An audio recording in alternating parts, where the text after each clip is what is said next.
नमस्कार, स्वागत है आपका कलाम अकेडमी के इस डिजिटल प्लेटफॉर्म पर। मैं हूं आपके साथ विपिन कुमार शर्मा।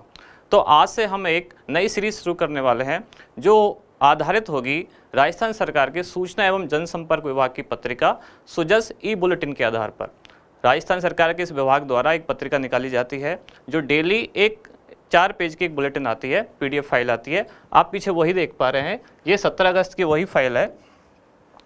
तो इसी तरह की जो डेली आने वाली ई बुलेटिन होगी सुजस की, उसको हम डिटेल में एनालिसिस करेंगे और हमारा जो उद्देश्य होगा वो टारगेट होगा राजस्थान के सारे एग्जाम, और उनमें भी बेसिकली जो हमारा टारगेट होगा वो होगा RS prelims and main exam. हर दिन की न्यूज़ के साथ हम ये देखेंगे इसमें से प्री के लिए कौन सी चीज़ें इंपॉर्टेंट है और मेन एग्जाम में इनमें से किस तरह के क्वेश्चन पूछे जा सकते हैं। पैटर्न हमारा ये होगा, सबसे पहले हम जो ओरिजिनल फाइल है सुजस की वो एक बार देखेंगे, उसमें हेडलाइन क्या है वो समझेंगे। उसके बाद लास्ट में हम ये डिस्कस करेंगे, इस ई फाइल को देखने के बाद हम लास्ट में डिस्कस करेंगे इनमें से कौन कौन सी चीज़ें हैं जो हमारे काम की हैं, उनको फिर डिटेल में एक एक करके एनालिसिस करना शुरू करेंगे। तो चलिए शुरुआत करते हैं यहीं से। ये जो 17 तारीख की सुजस ई मैगजीन है, इसमें क्या क्या चीज़ें छपी हैं वो न्यूज़ एक बार हम हेडलाइन देखते हैं। सबसे पहली न्यूज़ है इन्वेस्ट राजस्थान समिट 2022, जिसमें लिखा हुआ है वास्तविक निवेश पर फोकस। तो ये इन्वेस्ट राजस्थान समिट 2022 हमारे लिए काफ़ी इंपॉर्टेंट है, इसको हम समझेंगे क्या है। अगली न्यूज़ है सूचना तकनीक से बदलाव का अनूठा प्रदर्शन, और यहाँ लिखा हुआ है राजस्थान के बिरला ऑडिटोरियम में 19-20 अगस्त को राजस्थान डिजी फेस्ट 2022। इसको हम डिटेल में समझेंगे। अगर इसमें आपको कुछ ना भी दिख रहा हो या अक्षर छोटे हों तो उसमें आपको टेंशन लेने की जरूरत नहीं है, हम स्लाइड में आगे इनको डिटेल में पढ़ने वाले हैं। फिर अगली न्यूज़ है महिला निधि 200 करोड़ रुपए का वित्तीय संस्थान, और इसमें लिखा हुआ है प्रदेश की महिला स्वयं सहायता समूहों को 48 घंटे में लोन सुविधा। इसको आगे समझेंगे। इसमें इस संस्थान की प्रबंधन समिति में कौन कौन सदस्य हैं यहाँ दिया हुआ है, इनको डिटेल में समझेंगे। और ये राजस्थान सरकार का विज्ञापन है जिसमें बेहतर शिक्षा के लिए स्कूलों को किया गया क्रमोन्नत, इसके बारे में देखेंगे क्या है। फिर आगे देखते हैं, एक न्यूज़ छपी है दुर्घटना संभावित क्षेत्र से 279 परिवारों का पुनर्वास। फिर अगली न्यूज़ है अनूठी पहल राजस्व न्यायालयों के निर्णयों पर एक निबंध प्रतियोगिता, जो 31 अगस्त तक हम निबंध भेज सकते हैं। अगली न्यूज़ है सामाजिक सुरक्षा पेंशन मिलने पर अनियमितता के प्रकरणों में त्वरित कार्रवाई करें। इसके बाद फिर न्यूज़ है लंपी वायरस को लेकर लंपी रोग, बांसवाड़ा में लंपी रोग की रोकथाम के लिए जिला प्रशासन अलर्ट। फिर अगली न्यूज़ है प्रदेश भर में सामाजिक समरसता का अभियान चलेगा। और लास्ट जो खबर है वो है खनन लीज धारक को रिटर्न 3 माह में भरने की सुविधा, पट्टा और लाइसेंस धारकों के लिए नियमों में संशोधन, नवीनीकरण और जटिलताओं से छुटकारा। तो ये बेसिकली 4 पेज है अपने पास। एक्चुअल में 2 ही पेज हैं जिनको हमने तोड़ के बड़ा करके दिखाने की कोशिश की है ताकि आपको पढ़ने, देखने, समझने में आसानी हो। अब इन सारी खबरों में से हम हमारा एक जिस्ट, एक इंडेक्स तैयार करते हैं जिससे हमें पता चले आगे हम वीडियो में क्या पढ़ने वाले हैं। तो अगली स्लाइड में हम वही देखते हैं। इन सारी खबरों को देखने के बाद 4 ऐसी न्यूज़ हैं जो हमारे लिए बहुत ज़्यादा काम की है, और वो चारों कौन कौन सी हैं वो एक बार देख लेते हैं। वो क्या क्या है। सबसे पहले राजस्थान डिजी फेस्ट 2022, काफ़ी इंपॉर्टेंट है। फिर इन्वेस्ट राजस्थान समिट 2022। फिर इसके बाद राजस्थान महिला निधि क्रेडिट कोऑपरेटिव फेडरेशन लिमिटेड। और चौथा है राजस्व न्यायालयों के निर्णयों पर एक निबंध प्रतियोगिता। 4 पेज की मैगजीन थी जिसमें से हम केवल 4 न्यूज़ आज की वीडियो में एनालिसिस करने वाले हैं। तो एक एक करके आगे बढ़ते हैं। सबसे पहले लेते हैं राजस्थान डिजी फेस्ट 2022। तो क्या है राजस्थान डिजी फेस्ट 2022? ये इसका लोगो है, ऑफिशियल जो लोगो है राजस्थान डिजी फेस्ट 2022। क्या है ये? कुछ चीज़ें हैं जो इसमें से प्रीलिम्स के लिए ज़्यादा इंपॉर्टेंट है और फिर कुछ चीज़ें हैं जो मेंस के लिए ज़्यादा इंपॉर्टेंट है। हम दोनों चीज़ों को ध्यान में रखते हुए आगे देखेंगे कि जैसे प्री में ऐसी चीज़ें पूछी जा सकती हैं कि इसका आयोजन कहाँ हुआ, तो बिरला ऑडिटोरियम जयपुर, पहला पॉइंट। दूसरा कब हुआ, तो 19 से 20 अगस्त 2022। ये दोनों फैक्चुअल चीज़ें हुई। अब मेंस में क्या पूछा जाता है कि राजस्थान डिजी फेस्ट 2022 के उद्देश्य क्या हैं, तो या मुख्य उद्देश्य क्या है, 2 नंबर में पूछा गया। तो मुख्य उद्देश्य ये है राजस्थान के युवाओं में उद्यमशीलता को बढ़ावा देना तथा सूचना तकनीक का बेहतर उपयोग सुनिश्चित करना। ये मेंस में तो पूछा जाता है। साथ ही कई बार अगर प्री में क्वेश्चन का लेवल थोड़ा हार्ड हो तो उसमें सेंटेंस इस तरह के दिए जाते हैं कि इनमें से कौन सा राजस्थान डिजी फेस्ट 2022 का उद्देश्य नहीं है या उसकी विशेषताएं नहीं है। तो इस तरह के भी आपको ऑप्शन दिए जा सकते हैं। आगे पढ़ते हैं इसकी प्रमुख विशेषताएं क्या क्या हैं राजस्थान डिजी फेस्ट की। इसकी प्रमुख विशेषता है नए स्टार्टअप के लिए निवेश, कॉर्पोरेट और शैक्षणिक सहभागियों को एक मंच प्रदान करना। पहली बात, जब कोई भी शब्द होता है तो शब्द का अपना एक मतलब होता है। अगर आप डिजी फेस्ट शब्द को भी समझेंगे ना, तो इसका मतलब क्या है, इसमें दो शब्द हैं, फेस्ट मतलब फेस्टिवल और डिजी मतलब डिजिटल। अगर इसको तोड़ के पढ़ेंगे तो यही समझने में आपको आसानी हो जाएगी। डिजिटल एक फेस्टिवल है, तो इसका मतलब क्या हुआ, डिजिटल कुछ चीज़ें होंगी जिनको उद्यमिता को बढ़ावा देना या स्टार्टअप्स को बढ़ावा देना, युवाओं को रोजगार देना, स्किल डेवलपमेंट करना, इस तरह की इसकी विशेषताएं होंगी। अगर आप शब्द का भी मतलब समझ जाएंगे तो मेन एग्जाम में आप काफ़ी चीज़ें लिखने की कंडीशन में होंगे। इसलिए रटने के बजाय शब्द को तोड़ के पढ़ना सीखें, जिससे आपको समझने में आसानी हो। तो अब जब आप विशेषताएं पढ़ेंगे तो आपको अगर शब्द का मतलब पता है, विशेषता आराम से समझ पाएंगे। जैसे नए स्टार्टअप को अपने लिए निवेश तथा कॉर्पोरेट ऑफ शैक्षणिक सहभागियों को एक मंच प्रदान करना, राज्य सरकार की प्रशासनिक व्यवस्था में आईटी मतलब इंफॉर्मेशन टेक्नोलॉजी की वर्तमान भूमिका और भविष्य की संभावनाओं पर विमर्श करना, स्टार्टअप एक्सपो में आईटी उत्पादों और सेवाओं की प्रदर्शनी करना, जिसमें 100 से अधिक स्टार्टअप कंपनियां भाग लेंगी। तो आप देख पा रहे हैं कि पूरी जो विशेषताओं में स्टार्टअप स्टार्टअप स्टार्टअप बार बार या आईटी या स्टार्टअप यही शब्द आएंगे, क्योंकि यही वो चीज़ है। डिजिटल फेस्टिवल इसका मतलब ही ये है। अब आगे देखते हैं और क्या विशेषता है इसकी। देश विदेश से लगभग 25 आईटी एक्सपर्ट, फिर वही आईटी इंफॉर्मेशन टेक्नोलॉजी एक्सपर्ट, व्यवसायी, स्टार्टअप उद्यमी और निवेशक ये स्पीकर के रूप में भाग लेंगे। मतलब ये उस फेस्टिवल में आएंगे और अपना भाषण देंगे, वक्ता के रूप में शामिल होंगे। उत्पाद आधारित स्टार्टअप को अपने उत्पाद प्रदर्शन और बिक्री के लिए एक स्टार्टअप बाजार मिलेगा।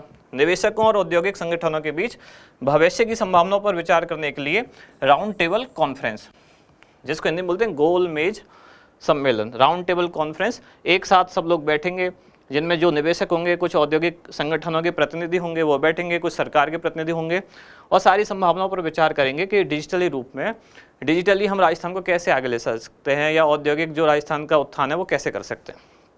ये इसकी खास विशेषताएं हुई। और फिर आगे क्या बचा, स्कूली बच्चों के लिए I start school student fest. I मतलब मैं, आई वाला मैं, I start school student fest मतलब मैं स्कूल स्टूडेंट के रूप में क्या स्टार्ट कर सकता हूँ वो वाला। युवाओं के लिए जॉब इंटरव्यू और स्किल वर्कशॉप आयोजित किए जाएंगे। स्कूल और कॉलेज स्तर के विद्यार्थियों के लिए क्विजाथॉन। ये क्विजाथॉन क्या है, ये क्विज एक प्रतियोगिता है। और पेपर प्रेजेंटेशन, ड्राइंग, फोटोग्राफी प्रतियोगिताएं, इस तरह की वो सारी प्रतियोगिताएं जिससे युवाओं का तकनीक की तरफ रुझान बढ़े और युवाओं में अगर कुछ स्टार्टअप को लेके कुछ उत्साह है तो उनका सरकार प्रशासन में या सामान्य जो डेली प्रशासन है उसमें किस तरह से उसका सदुपयोग कर सकते हैं। इसके लिए इन सभी को एक प्लेटफॉर्म, एक मंच प्रदान करना इस उद्देश्य की या इस फेस्टिवल की सबसे बड़ी विशेषता है। अब अगली न्यूज पर आते हैं। जैसे इंडेक्स में हमारी दूसरी न्यूज थी वो था इन्वेस्ट राजस्थान समिट 2022। ये भी लगभग मिलती जुलती ही खबर है और इसमें भी उसी पैटर्न पे हम पढ़ेंगे। सबसे पहले कहाँ हो रहा है, कौन सा विभाग करवा रहा है, कब हो रहा है और उद्देश्य और विशेषताएं क्या हैं। इनके अलावा कोई क्वेश्चन ऐसा बाहर बचता नहीं है जो इनके अलावा भी पूछा जाए। जैसे तिथि कब से कब हो रहा है, तो 7 से 8 अक्टूबर 2022 ये प्रस्तावित तिथि है। हो सकता है सरकार प्रीपोन पोस्टपोन कुछ करे, लेकिन अभी तक ये तिथि निर्धारित है। फिर स्थान कहाँ होगा, जयपुर में। विभाग कौन सा विभाग इसे आयोजित करवा रहा है, उद्योग एवं वाणिज्य विभाग। थीम क्या है इस वर्ष की, कमिटेड डिलीवर। और उद्देश्य क्या है, जो नाम है वही उद्देश्य है। इन्वेस्ट राजस्थान तो मतलब राजस्थान में निवेश आकर्षित करना, वही उद्देश्य है। वैश्विक तथा स्थानीय निवेशकों को आकर्षित करना और राजस्थान के औद्योगिक क्षेत्रों का विकास करना। तो अगर नाम को आप ठीक से समझेंगे तो प्रमुख विशेषताएं और उद्देश्य आसानी से समझ पाएंगे। मेन एग्जाम में आप एकदम ब्लैंक कॉपी नहीं छोड़ने की कंडीशन में नहीं होंगे। प्रमुख विशेषताएं क्या है, 10 करोड़ रुपए से अधिक पूंजी वाले MOU मतलब समझौता पत्र, मेमोरेंडम ऑफ अंडरस्टैंडिंग को राज निवेश पोर्टल पर रजिस्ट्रेशन करवाना। ये प्री के हिसाब से जरूरी है। इंपॉर्टेंट चीज़ है कि राज निवेश पोर्टल क्या है, किससे जुड़ा हुआ है, तो किससे जुड़ा हुआ है ये जुड़ा हुआ है इन्वेस्ट राजस्थान समिट 2022 से। फिर 8 अक्टूबर को, ये 7 और 8 2 दिन प्रस्तावित है, तो 8 को MSME कॉन्क्लेव का आयोजन होगा। MSME क्या है, micro small and medium enterprises मतलब सूक्ष्म लघु एवं मध्यम उद्योग। और समिट का हिस्सा बनने के लिए रजिस्ट्रेशन आप निःशुल्क करवा सकते हैं। तो ये इसकी कुछ 3-4 विशेषताएं। और चौथा हो गया उद्देश्य। ये मिला के अगर 2 नंबर का क्वेश्चन पूछा जा सकता है तो आप आराम से आंसर लिख सकते हैं। और प्रीलिम्स में कोई फैक्ट पूछा जा सकता है, जैसे थीम क्या है, विभाग कौन सा है, कब आयोजित हो रहा है और स्थान कहाँ है। ठीक है, अब अगले खबर पे चलते हैं। अगली न्यूज़ क्या है, ये भी काफ़ी इंपॉर्टेंट न्यूज़ है। यह है कि राजस्थान महिला निधि क्रेडिट कोऑपरेटिव फेडरेशन लिमिटेड की स्थापना की जाएगी। उद्देश्य क्या है इसका? इसका उद्देश्य है महिलाओं की रोजगार और रोजमर्रा की जरूरत पूरा करने के लिए एक सहकारी बैंक जैसे संगठन की या फेडरेशन की स्थापना करना। दरअसल क्या हुआ था कि 2022 के बजट भाषण में मुख्यमंत्री अशोक गहलोत जी ने ये घोषणा की थी कि ऐसी महिलाएं जो अपना रोजगार शुरू करना चाह रही हैं या उनका पहले से कोई छोटा मोटा रोजगार है वो उसे बढ़ाना चाह रही हैं और उसके लिए उनको पैसे की ज़रूरत है, तो सरकार कोई ऐसा एक फेडरेशन स्थापित करे जो बहुत जल्दी उन महिला उद्यमियों की आर्थिक सहायता कर पाए। इसके लिए इसकी स्थापना की गई और इसमें 48 घंटे के अंदर जो भी आवेदक महिला होगी जो इसके लिए आवेदन करेगी उसको कर्जा या लोन दिया जाएगा और बहुत ही आसान किस्तों में धीरे धीरे वो करके वापस लिया जाएगा। तो कहने का मतलब इसकी मेन जो थीम है वो ये है महिला उद्यमियों को बढ़ावा देना। अब आगे इसके डिटेल में देखते हैं चीज़ें क्या क्या हैं। सबसे पहले प्रमुख विशेषताएं, ये जो कंसेप्ट लिया गया है वो तेलंगाना सरकार के साथ समझौता करके, एक तो यही प्रीलिम्स का वो बनता है पॉइंट कि राजस्थान सरकार का किस सरकार के साथ समझौता है महिला निधि स्थापित करने में, तो तेलंगाना सरकार के साथ। इसी तरह की वित्तीय संस्था उसमें नाम है महिला निधि, उसके साथ समझौता पत्र हस्ताक्षरित किया गया है। दूसरा पॉइंट, आवेदन करने के मात्र 48 घंटे में ही लोन की राशि आवेदनकर्ता महिला को ही मिलेगी। ये बात ध्यान रखनी है, यहाँ पुरुष इसके लिए पात्र नहीं है, महिला के बैंक खाते में पहुँचने का प्रावधान है। तीसरा, लोन प्रक्रिया पूरी तरह ऑनलाइन होगी, इसमें कुछ ऑफलाइन कुछ भी नहीं होगा। और शुरुआत में महिला को कर्ज कितना दिया जा सकता है? 40,000 रुपये। और इस 40,000 को लौटाया कैसे, मतलब पुनर्भुगतान कैसे किया जाएगा? तो 24 से 36 किस्तों में, मासिक किस्तों में, मतलब लगभग 2-2.5 साल हो गए, तो 24 से 36 किस्तों में मासिक इसको 40,000 रुपये को धीरे धीरे करके चुकाया जाएगा, जो आसान किस्तें होंगी। ये शुरुआत में, बाद में इसके लोन की सीमा बढ़ाई भी जा सकती है और बाद में कर्ज सीमा बढ़ाकर कितनी की जा सकती है? 3 लाख रुपए तक, जरूरी नहीं 3 लाख ही, 3 लाख तक जितनी आवश्यकता होगी महिला को उतनी को उसको राशि दी जा सकती है। और उन 3 लाख रुपयों को कब तक लौटाया जा सकता है? तो 42 मासिक किस्तों में उसका पुनर्भुगतान शुरू होगा। अब ये प्रीलिम्स के पॉइंट से बहुत इंपॉर्टेंट है कि ये शुरू कहाँ से हो रही है योजनाएं, तो ये 6 जिलों से शुरू हो रही है। पहला करौली, दूसरा अलवर, तीसरा कोटा, चौथा डूंगरपुर, पांचवा राजसमंद और छठा जोधपुर। अच्छा, इसमें ऐसे याद नहीं रखना है कि ये नंबर 1 है, ये नंबर 2, नंबर 3, ऐसे नहीं है। इन 6 जिलों में एक साथ ही शुरू हो रही है। ऐसा नहीं है कि करौली में सबसे पहले शुरू हो रही है फिर अलवर में, ऐसा नहीं है। 6 जिलों में एक साथ शुरू हो रही है और इसके बाद इसी वर्ष 2022 के अंत तक 15 जिलों में शुरू हो जाएगी। मतलब 6 ये प्लस इस साल 9 और जुड़ जाएंगे तो टोटल 15, और वर्ष 2023 तक शेष 18। राजस्थान में कुल 33 जिले हैं, आपको पता होगा, जिसमें से 15 ये और 18 वो, तो कुल कितने हो गए? 33। मतलब 2023 के अंत तक ये राजस्थान के सभी जिलों में, पूरे राजस्थान में ये योजना शुरू हो जाएगी। कुल पूंजी इसमें कितनी है? तो ये कितने का फंड बनाया गया है इस फेडरेशन का? 200 करोड़ रुपए का। अभी 200 करोड़ रुपए में कौन कितनी हिस्सेदारी करेगा वो भी समझेंगे। और इनके लिए जो इसके प्रबंधन के लिए एक वित्तीय संस्थान, एक प्रबंधन समिति बनेगी, उस समिति के सदस्य कौन कौन होंगे वो देख लेते हैं। इसमें क्लस्टर लेवल फेडरेशन की महिलाएं 12। अभी क्लस्टर क्या होता है? क्लस्टर अंग्रेजी का एक शब्द है जिसका मतलब होता है एक तरह का झुंड, एक समूह। तो ऐसी महिलाएं जो अपना पहले से कहीं कुछ रोजगार चला रही हैं, कोई स्वयं सहायता समूह उनका है या और भी कुछ ऐसा उद्यम है, तो उस तरह की महिलाएं जो वैसा अनुभव रखती हैं, उस लेवल की महिलाएं कितनी होंगी इस समिति में? 12।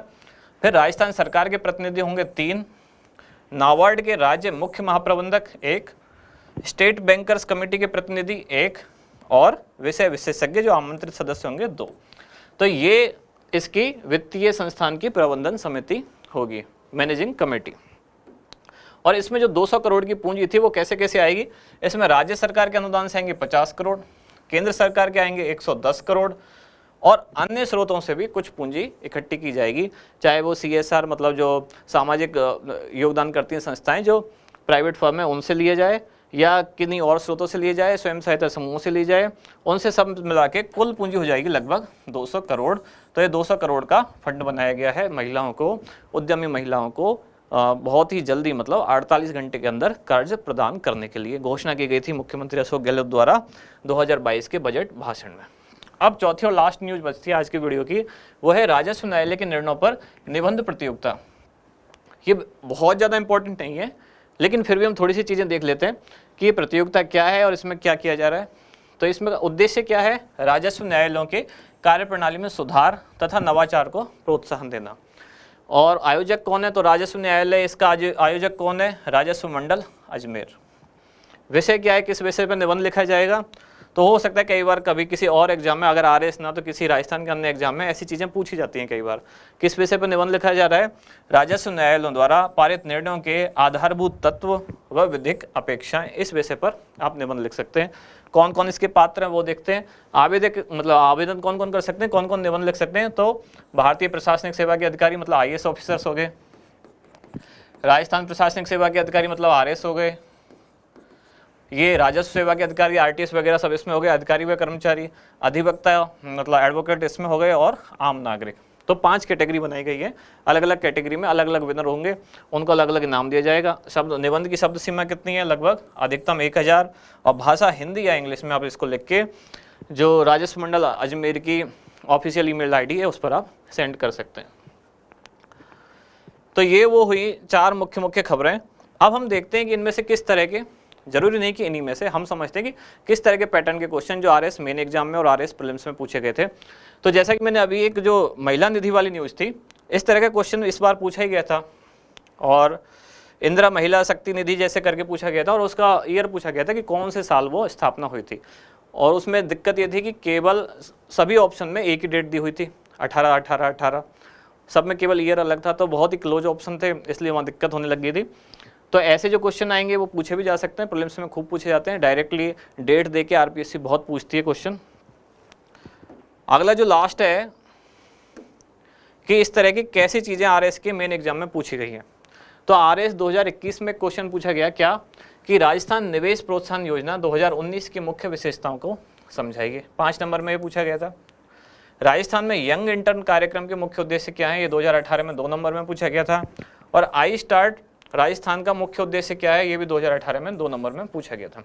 अब बात है कि ये चीज़ें क्यों हम बता रहे हैं, इनका उद्देश्य ये है बताने का, क्योंकि आज की हमारी भी न्यूज़ भी जो इसी तरह के कुछ पैटर्न पर है। और आज के हमारे इंडेक्स में क्या क्या है कि राजस्थान डिजी फेस्ट, तो हो सकता है ये पूछें कि इसके प्रमुख उद्देश्य बताइए, कब शुरू हुआ वो बताइए, कब शुरू हुआ, ये चीज़ें प्रीलिम्स में पूछ सकते हैं। उद्देश्य, प्रमुख विशेषताएं, चाहे राजस्थान डिजी फेस्ट हो, चाहे राजस्थान इन्वेस्ट राजस्थान समिट हो, या राजस्थान महिला क्रेडिट कोऑपरेटिव फेडरेशन लिमिटेड। ये प्रीलिम्स और मेंस दोनों के हिसाब से काफ़ी इंपॉर्टेंट हैं तीनों चीज़ें, इसलिए हो सकता है इस तरह के क्वेश्चन पूछे जाए।